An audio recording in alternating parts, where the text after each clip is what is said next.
Hello everyone, welcome to my YouTube channel. जैसा कि आप सब जानते हैं फ्रेंड्स, हम लोग जो है क्लास 10th की जो पॉलिटिक्स की बुक है उसको कंप्लीट करने की कोशिश कर रहे हैं, जिसमें हमने 2 लेसन्स पूरे भी कर लिए हैं। और जिसमें हमारा जो पहला लेसन है वो पावर शेयरिंग को लेकर के था, और जो हमारा दूसरा लेसन है वो फेडरलिज्म को लेकर के था। तो अभी तक हमने ये दोनों लेसन्स फ्रेंड्स कंप्लीट कर लिए हैं। आज हमारा जो तीसरा लेसन है इस बुक का वो है आपका जेंडर, रिलीजन और कास्ट को लेकर के। इस लेसन में फ्रेंड्स आपको बताया गया है कि हमारे समाज में जो डिवीज़न देखने को मिलता है, ठीक है, यानी समाज में जो डिवीज़न का मतलब होता है समाज को बांटा जाना, ठीक है। जो अलग अलग स्तर हमारे समाज में पाए जाते हैं, उस डिवीज़न का, उस वर्गीकरण का आधार क्या है, किस आधार पर हमारे समाज को जो है वो बांटा जाता है। तो उसके 3 आधार आपको इस बुक में बताए गए हैं। पहला आपको जेंडर बताया गया है, दूसरा आपका बताया गया है धर्म के आधार पर समाज का डिवीज़न, और तीसरा बताया गया है जाति के आधार पर समाज का वर्गीकरण। तो इन तीनों मुद्दों को हम इस लेसन में देखेंगे फ्रेंड्स। तो आज हम अपने इस वीडियो में जेंडर के साथ जो है डिवीज़न कैसे जुड़ा हुआ है उसको हम देखने की कोशिश करेंगे कि कैसे जेंडर के आधार पर, जेंडर का मतलब कैसे महिला और पुरुष के आधार पे हमारे यहाँ समाज का जो वर्गीकरण कैसे हुआ है उसको हम यहाँ पर समझने की कोशिश करेंगे। तो चलिए देखते हैं। इंट्रोडक्शन। सबसे पहले, political expression of social differences is possible and sometime quite desirable in a democratic system. Gender, religion and caste are 3 kind of social differences that can take form of the social differences, divisions and inequalities. ठीक है, तो क्या कह रहे हैं कि भाई किसी भी लोकतांत्रिक देश में जो है, लोकतंत्र का मतलब ही होता है डाइवर्सिटी। तो किसी भी लोकतांत्रिक देश में जो डाइवर्सिटी हम देखते हैं वो 3 आधार पर हमें देखने को मिलता है। पहला है आपका जेंडर, दूसरा है आपका रिलीजन यानी धर्म, और तीसरा है आपका कास्ट यानी कि जाति। ठीक है, तो ये तीनों आधार पर जो है हमें किसी भी लोकतांत्रिक देश में समाज का वर्गीकरण देखने को मिलता है। In each case we look at the nature of this division in India and how it gets expressed in politics. कह रहे हैं कि इसका राजनीति के साथ क्या संबंध है, कैसे इस डिवीज़न को, ये जो वर्गीकरण है, कैसे हम इसका सहारा लेकर के राजनीति करते हैं डेमोक्रेटिक नेशंस में, उसको भी हम देखेंगे। आप जानते हैं, आप क्लास 10th के स्टूडेंट्स हैं फ्रेंड्स, कहीं ना कहीं आपको ये पता ही होगा कि कैसे जाति को जो है वो राजनीति में चुनाव के समय उसको मुद्दा बनाया जाता है, कैसे जाति के आधार पे वोट मांगा जाता है, लोगों को कैसे अपनी तरफ खींचने की कोशिश की जाती है। ये सारी चीज़ें आप जो है समझते हैं। We will also discuss that what is the role of these divisions in a democracy। कह रहे हैं कि हम ये भी देखने की कोशिश करेंगे कि किसी भी लोकतांत्रिक देश में ये जो डिवीज़न है, ये जो वर्गीकरण है, ये जो बंटवारा है, ये क्या भूमिका अदा करता है, हम इसको भी देखने की कोशिश करेंगे। तो चलिए देखते हैं आगे क्या दिया गया है। ठीक है,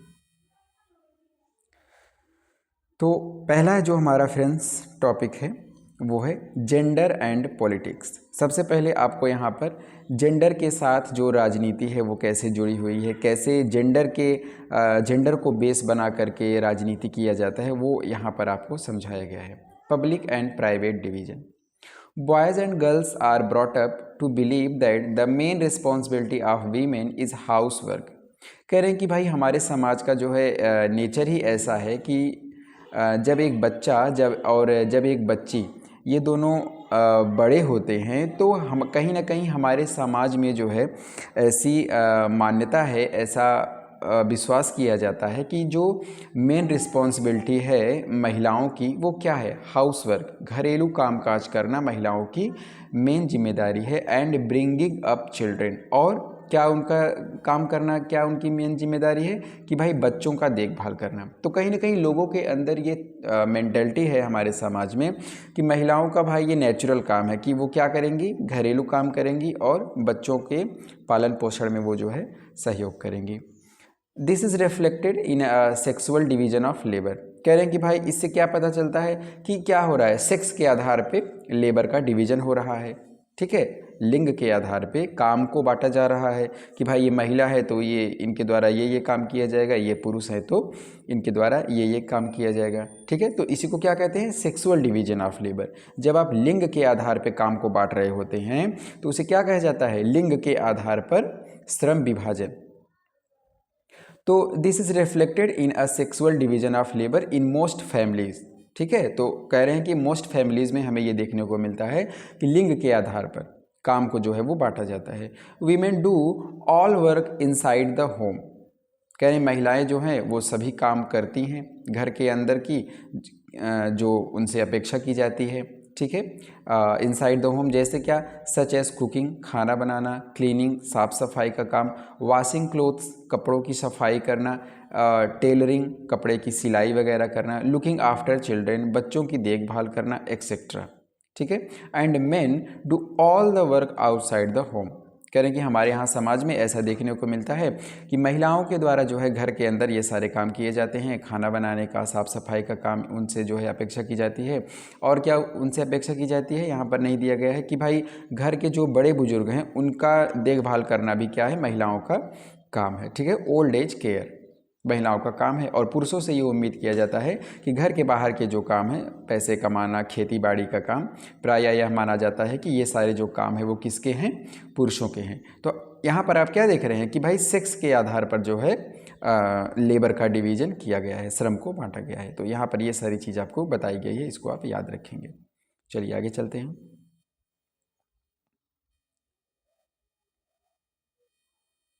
ठीक है, यहाँ पर देखिए क्या दिया गया है, hours is still a male dominated patriarchal society. कह रहे हैं हमारा समाज कैसा है, पैट्रियार्कल है, पितृसत्तात्मक है। कहने का मतलब पुरुषों का वर्चस्व यहाँ पर ज़्यादा है। हमारे यहाँ पर पुरुषों को क्या माना जाता है, पर प्राथमिकता दी जाती है, मेल डोमिनेटेड है हमारी सोसाइटी। ठीक है, अगर आपसे तो क्वेश्चन पूछा जाए कि पैट्रियार्कल है या फीमेल के आधार पर है, तो हमारे यहाँ पर क्या है, पुरुष प्रधान है हमारा समाज।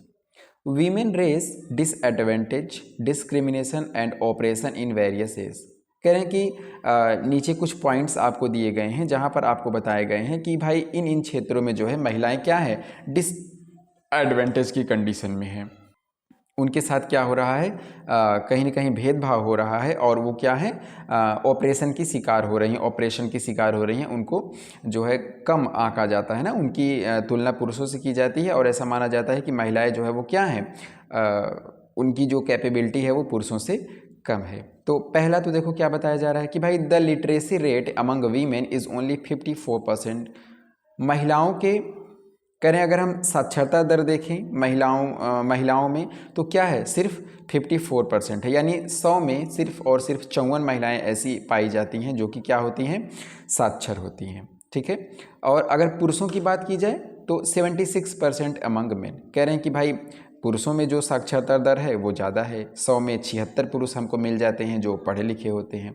Similarly a smaller proportion of girl students go for higher studies. कह रहे हैं कि भाई अगर हम उच्च शिक्षा की बात करें, यूनिवर्सिटी में पढ़ाई करने की बात करें, तो वहाँ पर देखा जाता है कि गर्ल्स को जो है कम प्राथमिकता दी जाती है। बहुत ही कम नंबर में जो गर्ल्स हैं, गर्ल्स चाइल्ड, वो हायर स्टडीज़ में अप्रोच करती हैं। ज़्यादातर क्या होता है, जो माता पिता पेरेंट्स के द्वारा बेटों को ज़्यादा प्राथमिकता दी जाती है हायर स्टडीज़ में भेजने के लिए। तो ये हमारे समाज का थॉट है, ऐसी मानसिकता है हमारे समाज की।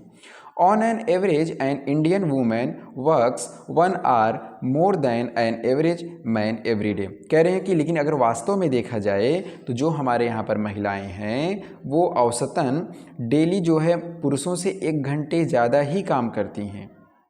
ठीक है, eight much of her work is not paid. लेकिन जितनी उनके काम को प्राथमिकता मिलनी चाहिए, इज्जत मिलनी चाहिए, पैसा मिलना चाहिए, वो नहीं अचीव कर पाती हैं, नहीं मिलता है उनको। And therefore often not valued. और ना ही हम क्या करते हैं, उनके काम को वैल्यू देते हैं ना, उनके काम का ना तो सम्मान करते हैं, उनके काम को हम छोटा मानते हैं, कोई वैल्यू भी नहीं दिया जाता है। भाई एक तो पहली बात तो वो हमसे ज़्यादा काम भी कर रही हैं, पुरुषों से ज़्यादा काम भी कर रही हैं, दूसरा उनके काम की कोई वैल्यू नहीं मानी जाती है, कोई महत्व नहीं दिया जाता है उनके काम को। तो ये कुछ समस्याएं हैं। ठीक है, यहाँ पर देखिए क्या दिया गया है, तो कह रहे हैं इस समस्या को दूर करने के लिए क्या किया गया, 1976 में आपका द इक्वल वेजेस एक्ट लाया गया, समान वेतन अधिनियम। इसमें क्या कहा गया, द इक्वल वेजेस एक्ट में क्या कहा गया, इसका ईयर आप लोग याद रखेंगे, ये कब लाया गया था, 1976 में। The Equal Wages Act provides that equal wages should be paid to equal work. तो इस कानून के तहत फ्रेंड्स ये प्रावधान किया गया कि भाई चाहे महिला हो चाहे पुरुष हो, अगर उनके द्वारा एक समान काम किया जा रहा है तो उनको वेतन भी एक समान मिलना चाहिए। लिंग के आधार पर किसी भी प्रकार का भेदभाव नहीं होना चाहिए। However in almost all areas of work from sports and cinema, ठीक है, to factories and fields, women are paid less than main.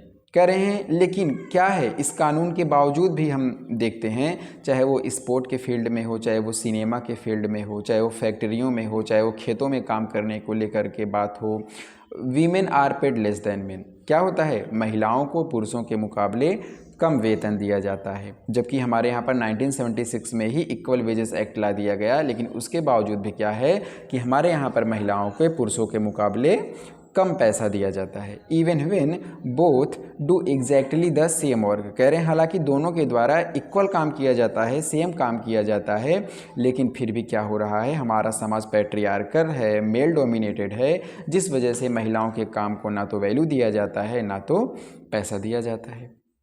In many parts of India parents prefer to have sons. इस चीज़ को आप भी feel किए होंगे, ज़्यादातर जो विलेज एरिया से आते हैं बच्चे उन्होंने देखा होगा कि हमारे यहाँ पर जो पेरेंट्स होते हैं, जो माता पिता होते हैं, वो क्या करते हैं, बेटे को ज़्यादा प्रेफर करते हैं कि भाई हमको बेटा हो, and find ways to have the girl child aborted before she is born. और क्या करते हैं कि भाई अगर उनको पता चल गया कि गर्भ में जो है एक गर्ल चाइल्ड है, तो उसको क्या करते हैं, वो अबॉर्शन करवाना चाहते हैं, उसको चाहते हैं कि उसको अबॉर्ट कर दिया जाए। ठीक है, जिसको लेकर के कन्या भ्रूण हत्या पर भी सरकार जो है बहुत सारे प्रयास कर रही है कन्या भ्रूण हत्या को रोकने के लिए। ठीक है, तो उसके लिए भी जो है 2014 में अभी एक अभियान आया था, बेटी बचाओ बेटी पढ़ाओ। ठीक है, तो इसको आप लोग जो है याद रखेंगे।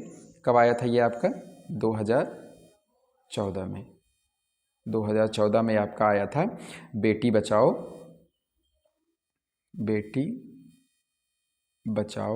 और बेटी पढ़ाओ। बेटी बचाओ बेटी पढ़ाओ जो है ये आपका 2014 में कार्यक्रम जो है ये आपका स्टार्ट किया गया था। ठीक है, इसको आप लोग याद रखेंगे 2014 में। चलिए, तो कह रहे हैं कि जो है मेल बेबी को जो है पेरेंट्स के द्वारा प्रेफर किया जाता है, और अगर उन्हें पता चल जाता है कि गर्भ में जो है बच्ची है तो उसको वो अबॉर्ट करवाना भी चाहते हैं। There are reports of various kinds of harassment, exploitation and violence against women. कह रहे हैं कि ऐसे बहुत सारे रिपोर्ट समय समय पर हमारे देश में प्रकाशित किए जाते हैं जहां पे हमें ये देखने को मिलता है कि लिंग के आधार पर भेदभाव हो रहा है, यानी महिलाओं के साथ क्या होता है, हरासमेंट होता है, उनका शोषण होता है, एक्सप्लॉयटेशन होता है, और उनका अहिंसा की वो शिकार होती हैं। ठीक है, वायलेंस देखने को मिलता है। Urban areas have become particularly unsafe for women. कह रहे हैं कि भाई अगर हम स्पेशली शहरों की बात करें वहाँ पर तो ये खतरा और भी ज़्यादा है, जहाँ पर महिलाएं जो है वो अनसेफ हैं। अभी मैंने भी हाल ही में न्यूज़पेपर में देखा कि दिल्ली में जो है इस समय न्यूज़ चल रहा है कि वहाँ पर जो है बच्चियों को और महिलाओं को बहुत ज़्यादा नंबर्स में जो है किडनैप किया जा रहा है। बहुत ज़्यादा महिलाएं और बच्चियाँ जो है दिल्ली में किडनैप हो रही हैं। तो इस तरीके से फ्रेंड्स यहाँ पर आपको बता रहे हैं कि लिंग के आधार पर जो शोषण है, जो भेदभाव है, जो हरासमेंट है, वो हमारे समाज में बहुत ज़्यादा देखने को मिलता है। इक्वल वेजेस एक्ट आ गया है 1976 में, उसके बावजूद भी महिलाओं को जो है पुरुषों के समान वेतन नहीं मिल रहा है। 2014 में सरकार के द्वारा बेटी बचाओ बेटी पढ़ाओ अभियान लाया गया है। ठीक है, तो ये सारे प्रोविजंस हमको देखने को यहाँ पर मिलते हैं। चलिए इसके आगे देखते हैं।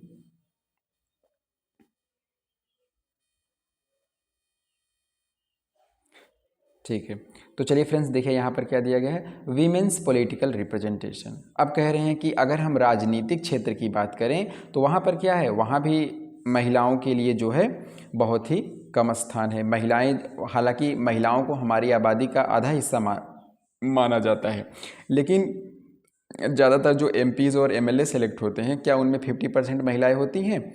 नहीं होती हैं। तो सरकार कह रही है कि हमें ये चीज़ जो है सुनिश्चित करना होगा कि कम से कम 50% महिलाएं भी जो है राजनीतिक क्षेत्र में आए, उनका भी रिप्रेजेंटेशन बढ़े। तो उसके लिए क्या किया गया? Many feminist and women's movements conclude that unless women control power their problems will not gate adequate attention. कह रहे हैं कि भाई अभी तक हमने जो समस्याएं देखा महिलाओं का, कह रहे हैं कि वो समस्याएं तभी हल हो सकती हैं जब महिलाएं जो है राजनीति के क्षेत्र में आएंगी, कानून बनाने में उनका हाथ होगा, ठीक है। तो जब महिलाएं जो है राजनीति के क्षेत्र में आएंगी, जब रिप्रेजेंटेशन बढ़ेगा महिलाओं का, तभी कह रहे हैं कि महिलाओं के लिए जो भेदभाव है, जो शोषण है समाज में, उसको तभी ख़त्म किया जा सकता है। तो one way to ensure this is to have more women as elected representative.